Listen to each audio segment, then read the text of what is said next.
चट्टानों के बीच उसे एक चमकता हुआ पत्थर मिलता है जिसके ऊपर एक बड़ा सा अंडा रखा होता है। जैसे ही वो उसे गौर से देखता है, अचानक अंडा फटने लगता है और उसमें से एक छोटा सा कछुआ बाहर निकल आता है। टॉ तुरंत उस छोटे जीव से दोस्ती कर लेता है। उसके पेट पर एक अनोखा निशान बना होता है। वो उसका नाम टोतो रख देता है। लेकिन असली हैरानी तो अभी बाकी होती है, क्योंकि टोतो सिर्फ एक ही दिन में तेजी से बढ़ने लगता है। अगली सुबह टॉ उसे अपने कमरे में छुपा देता है, लेकिन जब उसके पिता कमरे में आते हैं तो वे हवा में उड़ते हुए कछुए को देखकर चौंक जाते हैं। उसी समय टॉ की पड़ोसन माई भी टोतो को उड़ते हुए देख लेती है और डर के मारे चिल्ला उठती है। ये देखकर टोतो घबरा जाता है, लेकिन टॉ उसे शांत कराता है और कहता है कि चुप रहो। धीरे धीरे टॉ अपने सबसे करीबी दोस्तों को भी टोतो के बारे में बताने लगता है। सभी बच्चे उसकी जेट जैसी उड़ने की क्षमता से हैरान रह जाते हैं। हर कोई उसका दोस्त बनना चाहता है, लेकिन माई खुश नहीं होती। उसे लगता है कि टोतो खतरनाक हो सकता है। वह टॉ को गमेरा के बारे में एक रिपोर्ट भी दिखाती है और दोनों के बीच समानताएं बताती है,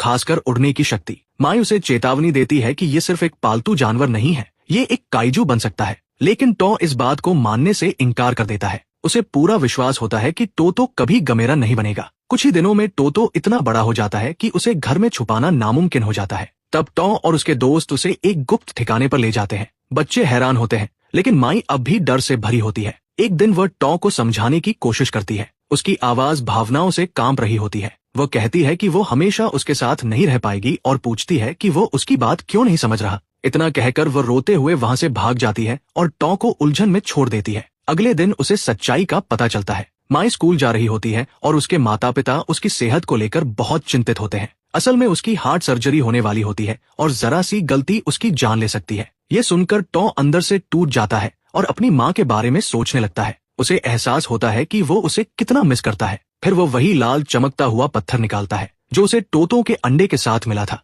और माई को दे देता है। वो दिल से दुआ करता है कि ये पत्थर उसकी सर्जरी में उसकी मदद करे। माई उसे दिल से धन्यवाद देती है और वादा करती है कि ठीक होने के बाद वो पत्थर वापस कर देगी। लेकिन उसके चेहरे पर एक अजीब सा डर साफ दिखाई देता है, जैसे उसे किसी आने वाले खतरे का एहसास हो। अगली सुबह टॉ अपने गुप्त ठिकाने पर जाता है, लेकिन जैसे ही वो अंदर कदम रखता है उसका दिल बैठ जाता है। टोतो वहां नहीं होता। वो और उसके दोस्त उसे हर जगह ढूंढते हैं। उधर समुद्र के बीच एक आदमी डूबते जहाज के पास अपनी जान बचाने की कोशिश कर रहा होता है। पानी के नीचे कुछ बहुत बड़ा हिलता है। अजीब चीजें सतह पर तैरने लगती है और अचानक एक जोरदार छींटे के साथ वो आदमी पानी के नीचे खींच लिया जाता है। पानी में सिर्फ खून की लाल लहरें रह जाती हैं। नेवी को तुरंत इस घटना की खबर मिलती है। जांच के बाद सच्चाई सामने आती है। समुद्र से एक नया काइजू उठ रहा है। शहर में सायरन बजने लगते हैं। लोग अपनी जान बचाकर भाग रहे होते हैं। दूर से टॉ इमारतों को गिरते हुए देखता है। उसी समय कोसुका उसे ढूंढ लेता है और चिल्लाकर